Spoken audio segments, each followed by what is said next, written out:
Hi, my name is Moritz and today I'm gonna talk to you out of Germany, out of my beautiful garden here, and the topic for today is gonna be how to stay fit while traveling. If you don't know me personally, I have been traveling for the past 6 to 7 years all around the world, and alone this year I have been to Belgium, Netherlands, Poland, to France. I was in Bali, in Saudi Arabia, I was in Thailand and the Austrian Alps.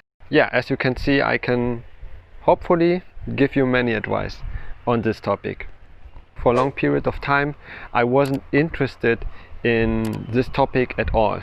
So I thought it was even cool to be a little bit chubby because it can show that you are a cool, fun person to hang out with. But then I came across a quote on the internet which said every human should be ashamed of not trying to exceed his full potential. And this really hit me hard because if you are a male in the age from 24 to 30 years old, your body is at its peaks, which means that in during this age you can have the best body performance ever. And since I turned 24 this year, I thought why not give it a try and turn it out. So what happened this year, I went from this to this, what you can see now on the screen. And this has been a huge body transformation, at least that's what I think. In general, I lost 14 kilograms, which has been a lot, and I also gained some muscles, I guess. And today I want to share with you the two of my main practices which I do to maintain and which helped me to get this body. So the first tip is gonna be eating. Well, I know many of you don't want to hear about this topic, but to be honest, it is important. And the way I did it was I started intermittent fasting. I was introduced to it in February by one of my friends, and yeah, we thought why not give it a try, and that's what we did. So intermittent fasting, to give you a short explanation, basically means that you only eat within a certain time period a day.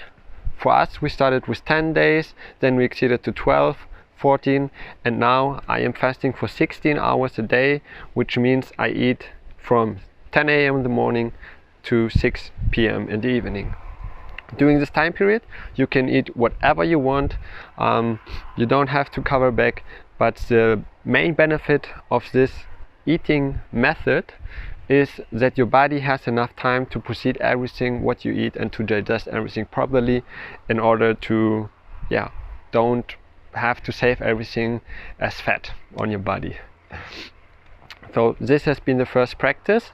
What I did include was I introduced a treat or cheat day every Saturday, because Saturday is mostly, or for most of the people, the day where they can have a break of everything, where you don't have to work probably, and where you can go out, hang out with friends in the evening in the bar, or where you just want to share a meal in the restaurant with someone special to you.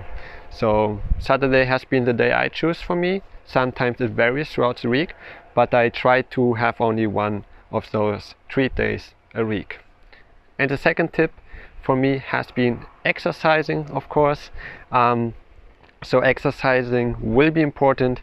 Even if you only do a diet or if you only fast, you might lose a lot of body weight, but you still won't be in a good physical shape.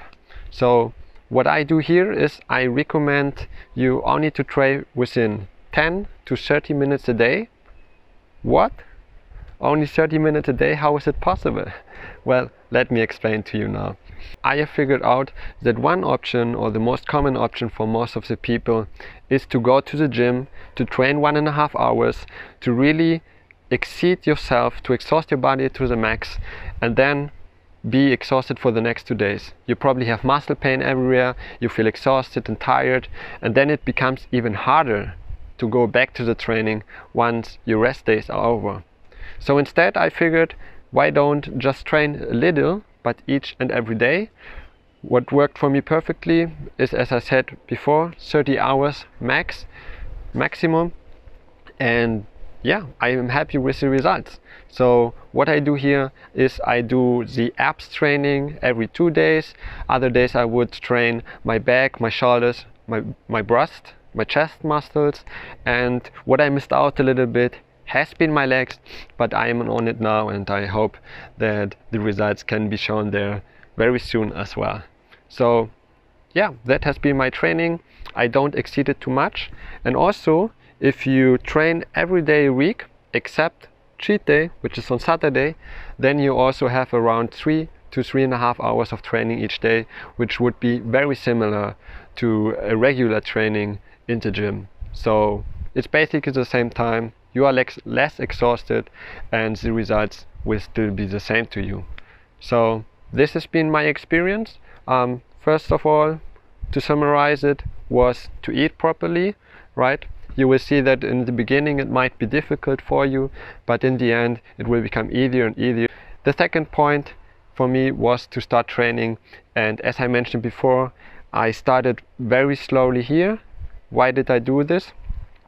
The reason for that was that once you start training, and I don't know you personally, but maybe you haven't been training in a long time, or maybe you haven't been training at all in your life, then in the beginning your body won't be used to it, which means you will probably have muscle pain, you will be exhausted. And I figured that by starting small with only short trainings, your body gets used to it, your body starts to learn, okay, this person now wants to, to move, wants to improve their physique and wants to do something. Then your body will adjust to it much more quickly, and soon you will realize that you can extend your workouts, you can have workouts which are harder and better for you, and hopefully you will have good results. So how to implement this into traveling? Well, as I mentioned before, we did travel a lot this year, even so we are in the middle of a pandemic, but we still figured to do this while we were on the go. So what we would do is we would implement in our morning routine that we start only eating at 10 a.m. our breakfast. Before that we would do our training, and then we would spend a regular day, a normal day, which is whatever you want to do basically once you are traveling, or if you have your regular life.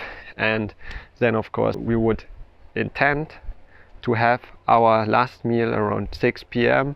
in order to have the proper time of fasting for us. So I hope you can give it a try. I hope to see great results of you, and that's it for me. I see you in the next video. Goodbye.